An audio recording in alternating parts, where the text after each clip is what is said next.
Nick and Joe Jonas recently opened up about a rarely discussed chapter from their early days in the spotlight, reflecting on the uncomfortable, and at times invasive, questions they faced about their personal lives.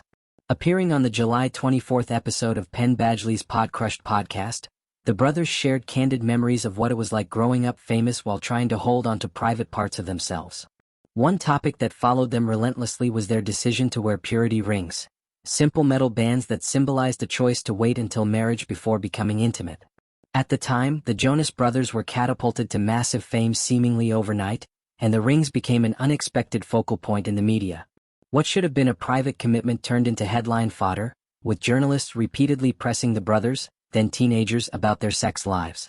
Joe, now 35, recalled that some reporters would go so far as to threaten them.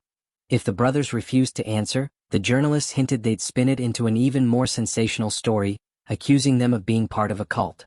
The memory drew a shocked reaction from Badgley, who was stunned by the notion of adults asking kids about such deeply personal topics. Nick, now 32, clarified that he wasn't literally 10 at the time, but stressed how inappropriate the questions were given their ages, often just 14 or 15.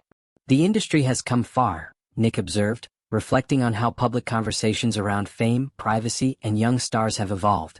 Where it would be so outside of the realm of possibilities or something someone would do to ask at that time a 14-year-old about their sex life. Joe agreed, pointing out that it wasn't an occasional question, it came up in every interview. The brothers recognized it wasn't just about them either.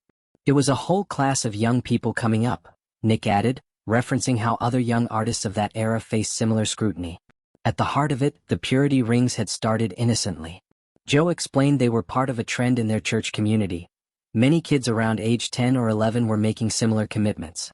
"We all decided that we wanted to wait for the right person," he said. But what was intended as a personal choice soon became a public statement the world wouldn't let them forget. Nick and Joe described how, as their popularity soared, so did the intensity of the questions. They didn't just face curiosity about sex. They were also asked weighty, philosophical questions about faith. Reporters would ask them, "What is God?" or "Is there a God?" Questions that many adults spend a lifetime grappling with, yet they were expected to answer on camera as teenagers. "And it's on the record," Joe noted, describing the pressure they felt to live up to words they once said, even if their views changed as they grew older.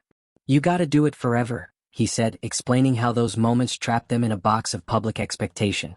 Joe reflected on the fear and confusion they felt. "Obviously, it would be scary and freak us out until we got to a point where it's like, F this? Or probably at the time we were like, frick this," he joked, acknowledging the pressure of maintaining a squeaky clean image. Over time, they realized that they needed to find out who they truly were on their own terms, rather than living to meet other people's expectations. Nick's choice to pursue a solo career played a pivotal role in that transformation. Joe described it as a leap of faith that ultimately gave all three brothers the freedom to step away from the rigid public persona that had defined them. It allowed them to grow individually, experiment creatively, and finally breathe outside of the bubble that fame had built around them. Looking back, the brothers acknowledged the unique burden they carried as young stars tasked with representing something larger than themselves. Yet, through those challenges, they learned valuable lessons about authenticity, resilience, and the importance of setting personal boundaries. Their reflections serve as a sobering reminder of how celebrity culture often demands vulnerability from those who may not yet understand what it means to share themselves so publicly. But it's also a hopeful story about breaking free from those confines, rediscovering who you really are, and having the courage to rewrite your own narrative. For Nick and Joe Jonas, what started as purity rings became a symbol of something far bigger, a testament to how fame can distort private choices, and how finding your voice sometimes requires stepping away from the spotlight that made you. It's a story of growing up under scrutiny and eventually growing out of it together.